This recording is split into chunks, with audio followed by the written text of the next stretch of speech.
como se dá, ou melhor, por que podemos chamar a Nossa Senhora de dispensadora de todas as graças? É o que vamos ver no vídeo de hoje.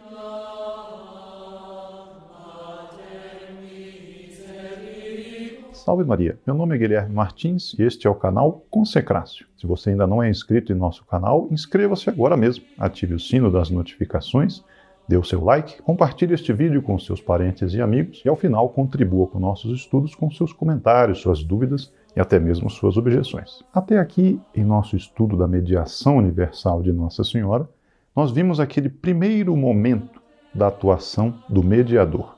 Aqui chamamos de reconciliação. Nós concluímos pelo papel importantíssimo de Maria Santíssima na nossa redenção, dando a ela aquele título de corredentora. Ao lado e em subordinação a seu filho, ela mereceu para nós a graça da reconciliação. O que quer dizer, obteve para nós, entre aspas, o direito à graça. Se esse assunto ainda não ficou muito claro, ou se é o primeiro contato que você está tendo conosco, nós vamos deixar aqui, para esse efeito, ou na descrição, ou nos cards acima, os links para os vídeos em que esse assunto está mais explicado. Essa obtenção, essa aquisição da graça, essa participação de Nossa Senhora em nossa redenção. Agora passamos para o segundo momento da atuação de Nossa Senhora. Depois de vermos o seu papel na aquisição da graça, como acabamos de dizer, vamos ver como se dá a efetivação dessa graça, ou a distribuição dessa graça para cada um de nós individualmente. A distribuição das graças é uma das verdades mais populares sobre Nossa Senhora, e é por esta razão que ela acaba ficando sujeita a imprecisões, até deformações. Há muitas vezes exagero da realidade e a materialização do espiritual. Então vamos ver, vamos primeiro remover do nosso caminho essas visões equivocadas, até defeituosas, para precisarmos bem o que significa, como se dá essa distribuição das graças. O primeiro sentido deformado e até herético a descartar é o que atribui a Nossa Senhora a autoria da graça. Ela que teria produzido a graça. Isso não, sentido herético. A graça é uma obra divina, uma participação na vida divina, e nós devemos descartar inteiramente a afirmação de que é Nossa Senhora que produz a graça. O que se trata aqui é de estudar a distribuição da graça e não a sua origem. É preciso também descartar um sentido material que muitas pessoas acabam dando a essa função de Nossa Senhora enquanto distribuidora das graças, que esse sentido pode ocorrer à nossa mente por causa daquelas metáforas que nós usamos, ao dizermos que Nossa Senhora é distribuidora das graças, dispensadora das graças, ou mesmo tesoureira de todas as graças de Deus. Essas metáforas, esses títulos que nós usamos para compreender o assunto, podem nos fazer achar que Nossa Senhora mantém em suas mãos as graças como um tesoureiro mantém as barras de ouro e como ele distribui as barras de ouro a cada pessoa que recorre a ele. A graça não é um ser material como uma moeda. E ela também não é um ser espiritual com individualidade própria como uma alma ou como um anjo. Ela não pode ser contida nas mãos, mesmo que essas mãos sejam mãos celestes como a de Nossa Senhora. Assim como ninguém pode conter em suas mãos a humildade ou o amor. Trata-se, isso sim, de uma maneira de ser que Deus produz diretamente na alma. A intervenção que Nossa Senhora realiza se dá porque Deus concede a graça a cada um de nós devido à intervenção da Virgem Santíssima. Um outro conceito equivocado consiste em confundir a distribuição universal das graças com a necessidade de recorrer constantemente e sempre a Nossa Senhora para a obtenção delas. É claro que eu não quero dizer aqui que os seus devotos mais fiéis não devam ter em mente essa verdade. Pelo contrário, nós, esclarecendo-nos sobre esse tema, devemos ter sempre em mente todas as nossas orações chegam até Deus por meio de Nossa Senhora. Mas se, por exemplo, tenho costume de rezar às sextas-feiras a ladainha do Sagrado Coração de Jesus, isso quer dizer que a cada invocação eu tenha que necessariamente inserir o nome de Nossa Senhora? Não.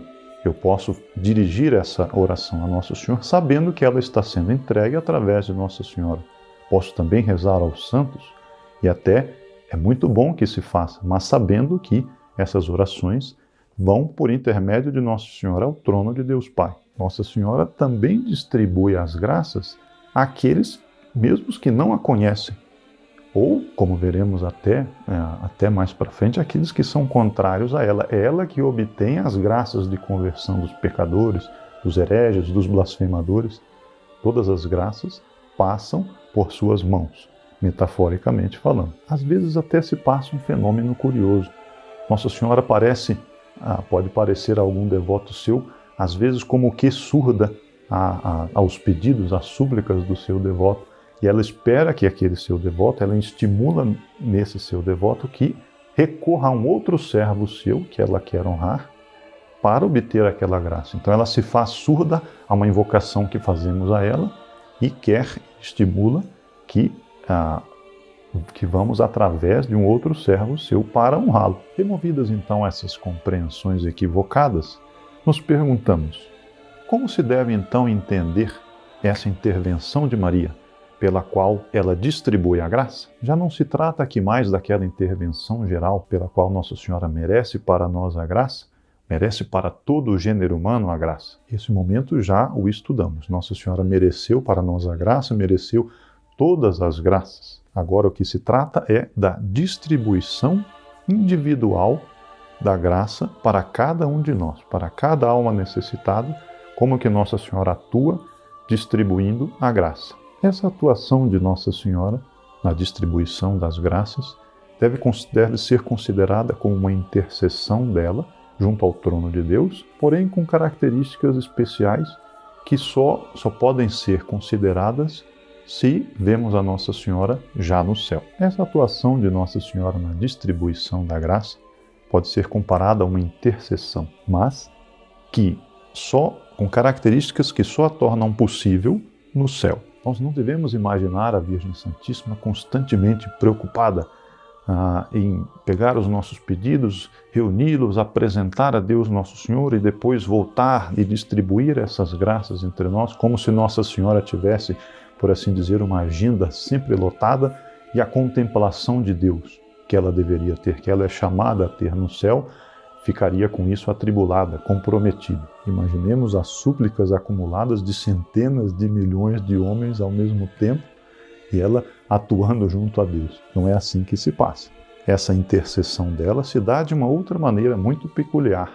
O que de fato acontece é que Nossa Senhora, estando no céu, ama a Deus. Ela o vê e o contempla face a face. Nessa contemplação e nesse amor, ela vê em Deus, como num espelho de infinita pureza, tudo o que se passa conosco. Ela vê o que o próprio Deus está vendo. Por óbvio, ela não vê tudo que Deus vê, pois Deus é infinito, mas ela vê em Deus tudo aquilo de que ela necessita para nos atender nas nossas solicitações, para cumprir esse papel de distribuidora de todas as graças. Portanto, Maria Santíssima participa do conhecimento de Deus, vendo nele os homens com todas as suas necessidades e preces, e também o desejo do próprio Deus, que o próprio Deus tem de ajudar a nós homens, por meio das preces dela. Para ela, Nossa Senhora, interceder pelos homens, interceder por nós, basta de contemplar a face de Deus. E essa contemplação vale mais ou pode mais do que todas as nossas orações junto a ela. Por mais insistentes e detalhadas que sejam as nossas preces, Nossa Senhora está vendo diretamente em Deus o que acontece conosco. Se nós considerarmos nas nossas relações com os demais seres humanos, muitas vezes um olhar diz mais do que os lábios podem dizer. Se entre nós isso acontece, isso também não pode acontecer no céu. A Mãe, Nossa Mãe Santíssima, a Virgem Santíssima, olha para seu divino Filho com um sorriso de confiante súplica. E o Filho, seu Filho amoroso, nosso Senhor Jesus Cristo, lhe responde com um sorriso de amoroso consentimento. É essa a relação entre Nossa Senhora, a corredentora, e Nosso Senhor Jesus Cristo, o corredentor, na obtenção das graças e na distribuição das graças para nós. Nós podemos ter disso uma pequena imagem recordando a cena das bodas de Caná. Nossa Senhora vai com Nosso Senhor e os apóstolos a uma festa de bodas, uma festa de casamento, e de repente se percebe, depois de um certo tempo, a preocupação entre os servidores. Nossa Senhora vai, solicita ver o que está acontecendo e descobre que o vinho tinha acabado. E ela tem pena daquele casal. Imagine só uma festa de tal solenidade, uma festa que entre o povo judeu tem um significado até maior do que tem hoje em dia entre nós, o casamento, e ver o vexame que significaria para aquele casal a falta do vinho naquele momento da festa. Então ela chega para Nosso Senhor, intercedendo por aquele casal, e diz: eles não têm mais vinho. Qual que é a primeira resposta de Nosso Senhor? Senhora, o que temos tu e eu a ver com isso? Pareceria que a conversa iria se encerrar aí. Nosso Senhor negou, em princípio, a ela aquele milagre. Mas Nossa Senhora, de repente, se vira para os servidores, para os encarregados do vinho, e diz a eles: fazei tudo o que ele vos disser. Ora, se Nosso Senhor já tinha negado, depois não aparece mais nenhum diálogo entre ele e sua mãe, e Nossa Senhora se vira e diz isso para os servidores. Isso pode significar o quê? Houve entre eles uma troca de olhar, e naquela troca de olhar Nossa Senhora suplicou a ele aquele favor, intercedeu junto a ele para que ele obtivesse aquele pequeno favor, que ali significava muita coisa, de ele conseguir mais vinho para que aquela festa não significasse um desastre na vida daquele casal. Então vemos por aí que essa intercessão universal e contínua de Nossa Senhora junto a Deus Nosso Senhor não prejudica em nada o gozo da sua bem-aventurança, a sua vida no céu junto a Deus. Pelo contrário, podemos até dizer que ela é uma causa de alegria especial a Nossa Senhora. Por que isso? Para nós, na Terra, nosso dever é amar a Deus sobre todas as coisas e ao próximo, procurar o bem do próximo. No cumprimento desse dever, em que consiste a nossa felicidade? O próprio Nosso Senhor Jesus Cristo, no Evangelho, em certo momento, no Novo Testamento, em algum lugar, diz que há mais alegria em dar do que em receber, em procurar esse bem do próximo do que em receber esse bem. E aí nos perguntamos, será que no céu isso é diferente? Ou a alegria dos bem-aventurados pode consistir também em dar, em procurar o bem do próximo, o próximo no sentido, aqui seriam os que estão na terra ainda lutando, os que fazem parte da igreja no seu aspecto militante, já não a igreja triunfante no céu, mas os seus irmãos da igreja militante. E aí temos um exemplo em Santa Teresinha do Menino Jesus, aquela santa hoje já tão popular, cuja devoção se espalha pelo mundo inteiro, que já citamos em outros momentos.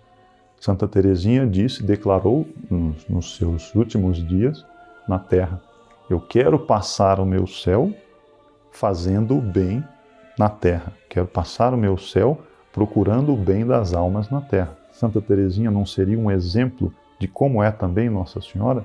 Ela não tem essa alegria, esse gáudio no céu em poder assistir-nos a nós, que procuramos a nossa salvação? Aliás, essa intercessão constante de Nossa Senhora junto a Deus harmoniza-se não só com a felicidade dela mesma no céu, mas com a ordem do próprio Deus. Essa atuação de Nossa Senhora, essa missão dela, trata-se da execução de um decreto geral do próprio Deus. Ele que dispôs que a coisa assim fosse.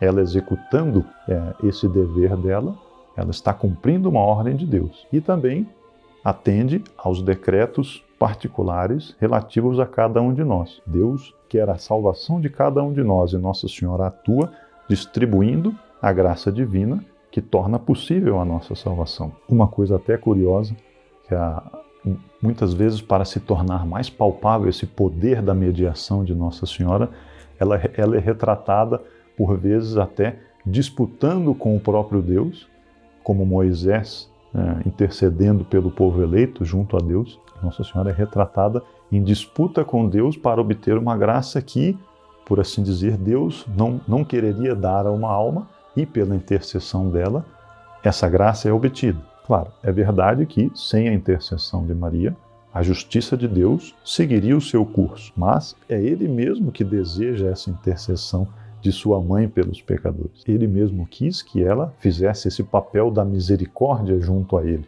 Os santos, como, por exemplo, São Luís Grignon, São Bernardo, proclamam de forma clara que Nossa Senhora obtém todas as graças que ela deseja para quem ela deseja e como ela deseja. É claro que nós não podemos ver essa proclamação dessa verdade como algo na linha de um capricho materno, só porque Nossa Senhora quis de certa maneira, é que Deus vai assim realizar. Nós temos que ver o desejo da mãe inteiramente alinhado aos planos, aos desígnios do seu divino Filho. Ela só pede por nós o que ela sabe, o que ela vê em Deus, que Ele deseja nos conceder.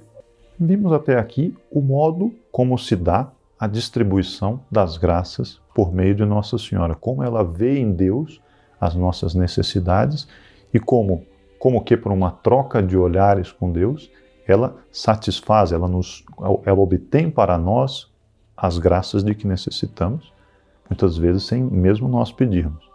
Falta ressaltar o caráter universal da distribuição dessas graças, que é o ponto mais direto desse estudo. Primeiramente, há duas ressalvas a fazer. Em primeiro lugar, é preciso ressalvar que temos em vista as graças concedidas ao gênero humano. Não tratamos aqui das graças reservadas por Deus para os anjos, né? As graças que Deus aplicou aos anjos. O que se trata aqui é a distribuição universal para o gênero humano das graças. Em segundo lugar, a segunda ressalva, é preciso dizer que, dentre as graças distribuídas individualmente aos homens, o privilégio de Maria, enquanto distribuidora universal das graças, só engloba as graças que os homens receberam e recebem depois da Assunção de Nossa Senhora. Sem dúvida, ela contribuiu para merecer todas as graças e, consequentemente, para obtê-las de Deus, mesmo antes do seu nascimento. Ela também foi medianeira universal das graças para essas últimas, essas pessoas que viveram antes delas, mas em caráter geral, como dissemos. Antes de ela mesma existir, ela não pode ter intercedido individualmente por cada um de nós. Isso nem mesmo o próprio nosso Senhor Jesus Cristo, o homem-Deus, pôde ter feito. Depois das duas ressalvas, algumas precisões dos termos. Maria Santíssima é distribuidora de vários tipos de graças, digamos assim.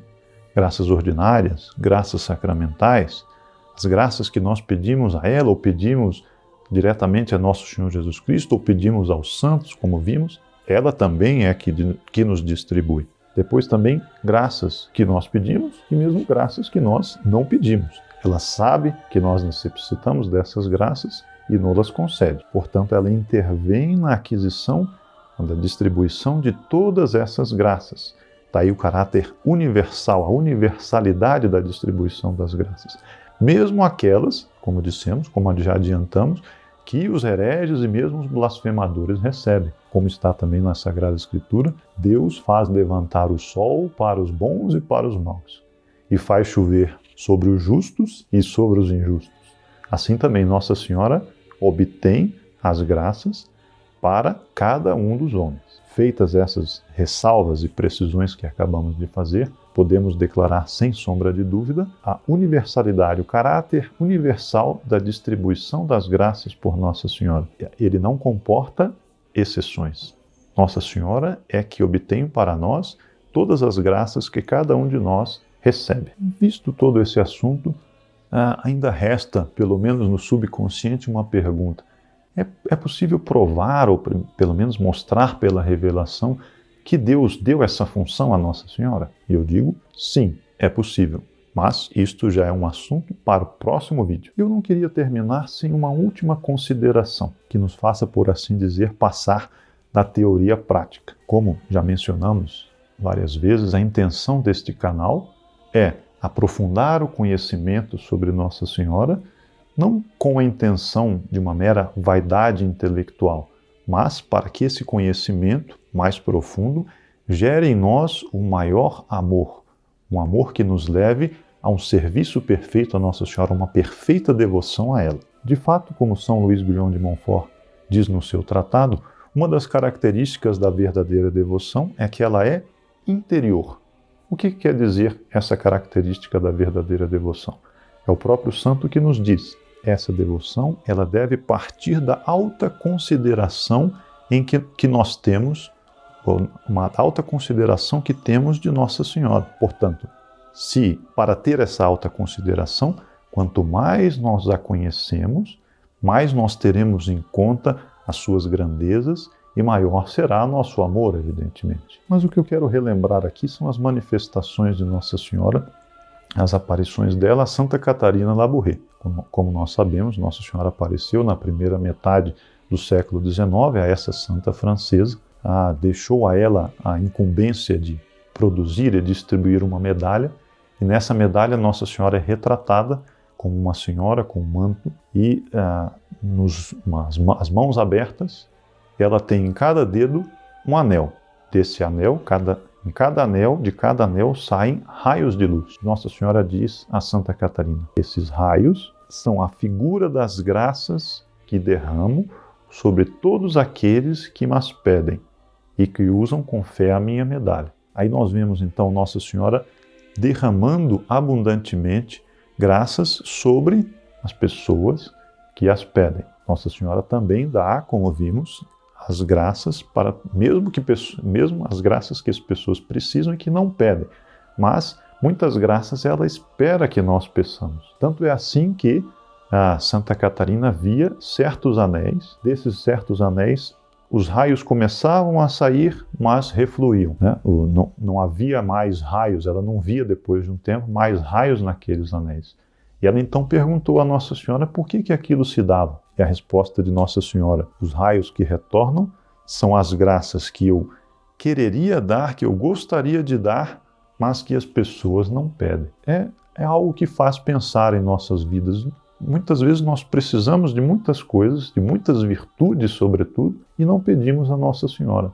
Porque por causa da nossa superficialidade, por causa da nossa falta de recolhimento, não analisamos em nós aquilo de que necessitamos verdadeiramente para a nossa santificação.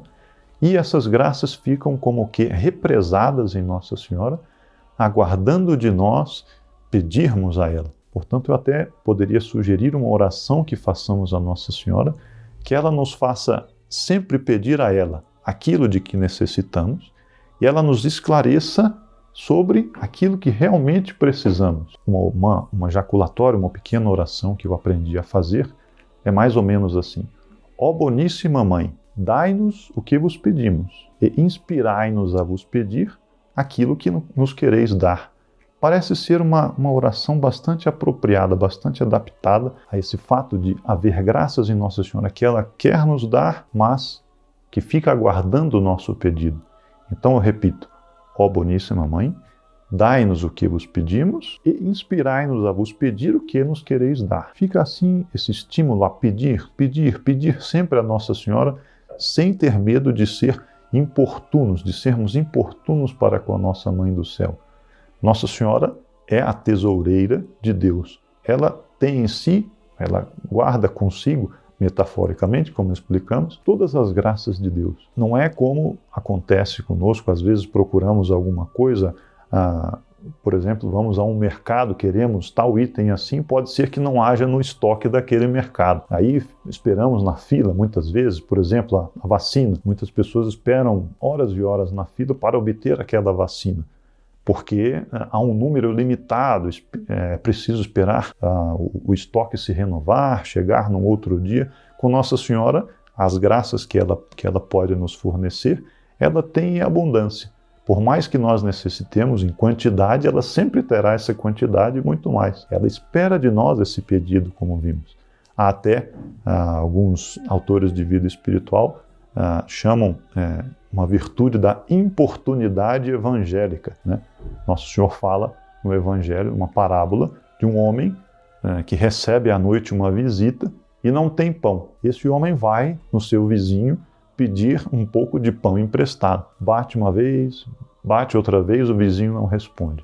Ele insiste mais, o vizinho por fim se levanta, vai até a porta e pergunta o que ele quer. Então o homem diz: olha, explica a situação, eu preciso de um pouco de pão, recebi um amigo, não tenho nada o que servir e você não pode me arranjar um pouco do seu pão? E aquele homem, aquele vizinho que foi perturbado, resolve atender aquele pedido só para ver se o homem o deixa em paz, deixa dormir em paz com os seus filhos. Aquele homem se sentiu importunado, mas Nosso Senhor nos ensina com essa parábola que devemos pedir, pedir, pedir com insistência, até que Nossa Senhora, ela sabe da nossa necessidade, mas fica esperando esse gesto de confiança nela, que é sempre pedir, pedir mais até nós obtermos. Fica então dado esse pequeno conselho, esse pequeno estímulo a pedirmos sempre a Nossa Senhora as graças de que necessitamos. E aí nos vemos no próximo vídeo, em que, como eu disse, trataremos de como na revelação se pode ver, como se pode provar, como se pode demonstrar na revelação como Deus Nosso Senhor conferiu a Nossa Senhora essa função de distribuidora de todas as graças. Salve Maria!